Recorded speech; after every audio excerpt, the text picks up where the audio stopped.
Last week, President Uhuru Kenyatta held a meeting with the Kikuyu Council of Elders, over 3,000 of them, at State House in Nairobi. And during that meeting, President Uhuru Kenyatta informed them about the genesis of the fallout with his deputy. The president explained to them that the deputy president actually wanted to impeach him from office. And yesterday and today, William Ruto actually focused on one thing: responding to President Uhuru Kenyatta. So in this video, I want us to do a critical analysis of William Ruto's response to President Uhuru Kenyatta. And I want us to focus on yesterday's response and today's response. So before we continue, I want you to listen very closely to the Deputy President's response today. And I want to talk to my brother, the President of Kenya. Please, Mr. President, you are the leader of all Kenyans. The people of Kenya as president, you are the leader of all the people of Kenya. Do not allow the State House to be the theater for the planting of seeds of division of the people of Kenya along community lines. Please, Mr. President, don't allow State House to be used as the theater for dividing the people of Kenya along ethnic lines. I want to ask my friend, the President of the Republic of Kenya, even though you do not want to support me, it is fine. I supported you unconditionally. My friend, Mr. President, please do not allow State House, do not allow the office of the President to be the arena where falsehood, where propaganda, where negative ethnicity is being propagated against me as your deputy. My friend, I stood by you when no other person was ready to stand by you. I supported you when your friends, the friends you have today, were against you. Please, I am asking for very little. Please don't allow State House to be used as an avenue for propaganda to spread falsehood that we were involved in anything with a man of kitendawili to impeach you or to bring down your government. Nothing of that nature. Nothing.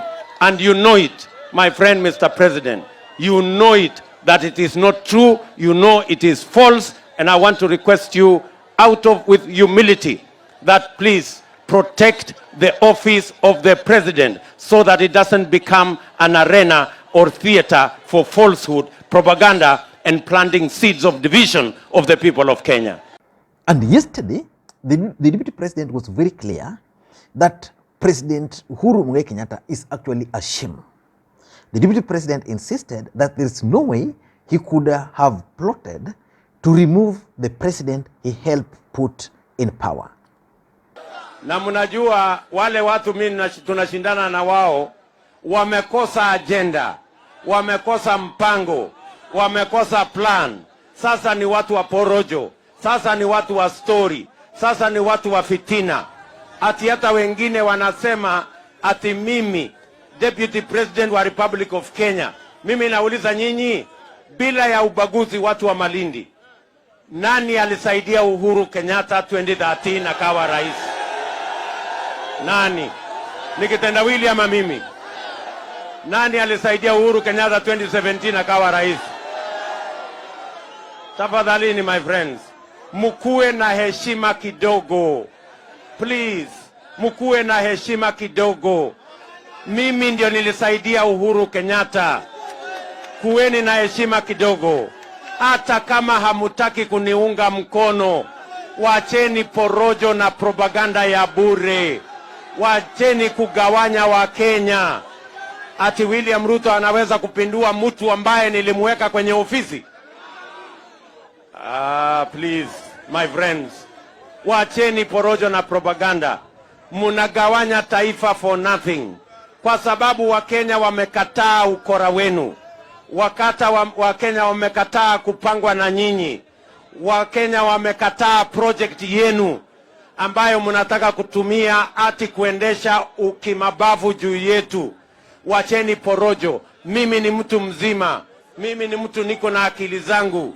Mimi si mlevi. Mimi si wazimu. Ati niweke serikali ndani, ati niende nifanyie njama ati ya kuipindua. Mtu ambaye anajulikana kwa kupindua serikali ako Kenya hii na anajulikana. Anajulikana hajulikani. 1982 si alikuweko akijaribu kupindua serikali? Si hivi majuzi alijiapisha kujaribu kupindua serikali? Jameni, you must be confusing me with the fellow with your project. Now, I want us to look at, I want us to analyze that response by the DP.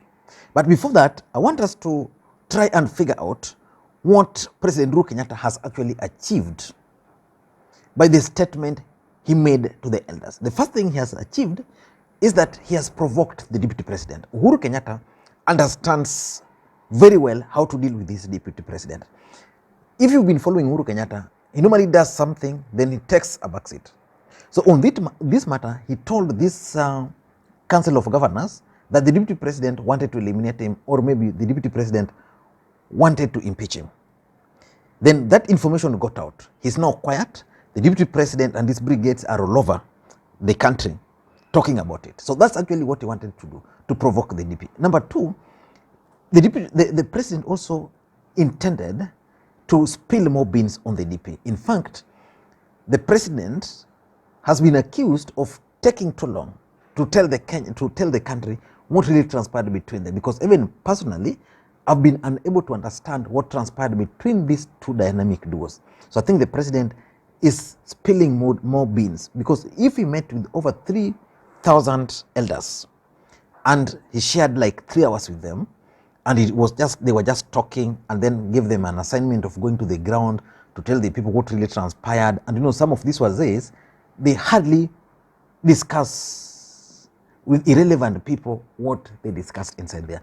So I think the president is spilling more beans. And I also think, number 3, that Uhuru Kenyatta is trying so hard to shift the attention of the country from Raila Odinga, William Ruto's contest. And he wants to make it a contest between Ruto and himself. Because, you know, selling Raila Odinga in the larger Mount Kenya region is not very easy. But if William Ruto is attacking the president, then the president can go and appeal to the emotions of his supporters down there. So I tend to think that what he's doing, he's trying to remove the deputy president from focusing on Raila Odinga, and then now focus on President Uhuru Kenyatta. These attacks have actually made most Kenyans to now focus on President Uhuru Kenyatta versus William Ruto, instead of Ruto versus Raila Odinga. And number 4, I also think that the deputy president, President Uhuru Kenyatta is actually out to stop his deputy from succeeding the president. And that's why he was telling these elders all this. And lastly, it's about Mount Kenya politics. How can President Uhuru Kenyatta go to the mountain? He can only go to the mountain as a weak person, as someone who is not really weak per se, but as an underdog. Because the deputy president has taken charge, so he's telling these people that, you know, for me, I didn't have any problem with this guy. The guy started doing this, you know, things like those. So, but how can you interpret the reaction of the DP? My first interpretation is that the deputy president is actually trying so hard to appeal to the emotions of his supporters. And that's why he's reminding them that it's me who put Uhuru Kenyatta in power. I campaigned for him. Raila Odinga is the one who wanted to impeach him, not me. I stood by him. You know, politics is about interest. It's about emotions. So if you can play with the emotions of your supporters, then you are good to go. Whether the deputy president is going to succeed in appealing to the emotions of his supporters is something which personally I still don't know. But one thing I know for sure is that the deputy president is keen, very, very keen, on appealing to the emotions of his supporters. In fact, today I was reading, I was on Facebook and I was on Twitter, there's a group of people whose role is just to say, oh, you know, we don't care, even if it was about impeaching Uhuru Kenyatta would have been impeached long time ago. You know, he's basically trying to appeal to the emotions of the supporters. Number 2, the deputy president is also trying to portray Uhuru Kenyatta as someone who is a liar.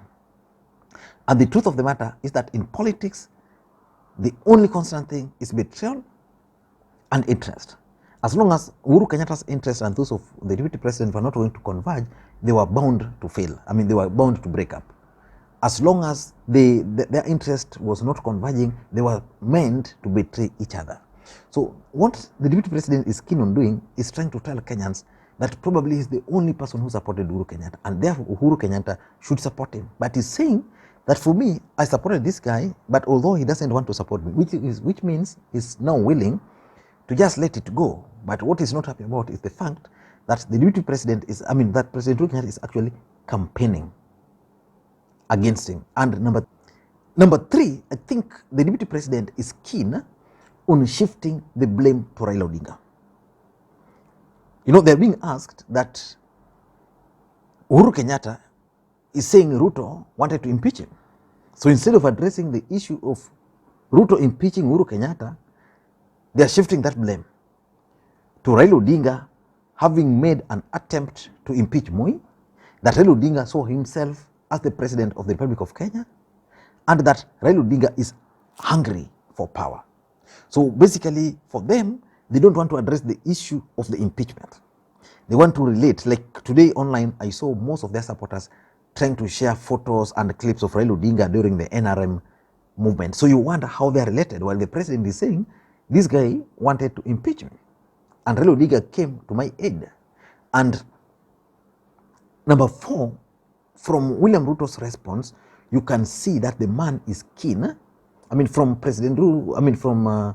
William Ruto's response, you can see that the man is keen on targeting the Kikuyu voting bloc. Ruto understands that without the Kikuyu voting bloc, his bid is as good as dead. So the only thing for him is to target the Kikuyus. And how can he target the Kikuyu? Appeal to their emotions, remind them that it's me who supported William Ruto. Raila Odinga never supported him. And lastly, I think he's also keen on seeking the sympathy. Whether he's going to get that sympathy or not, for me, I can't tell that as at now.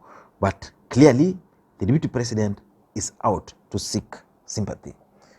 And that's why I was saying that by saying that there is no way he could have organized the impeachment when he placed Uhuru Kenyatta in power. That's wrong.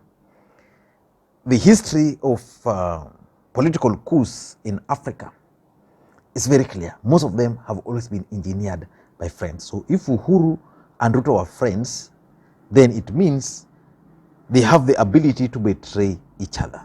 But let us wait and see how the events are going to unfold. Thank you guys, and may you have a good day. Bye-bye.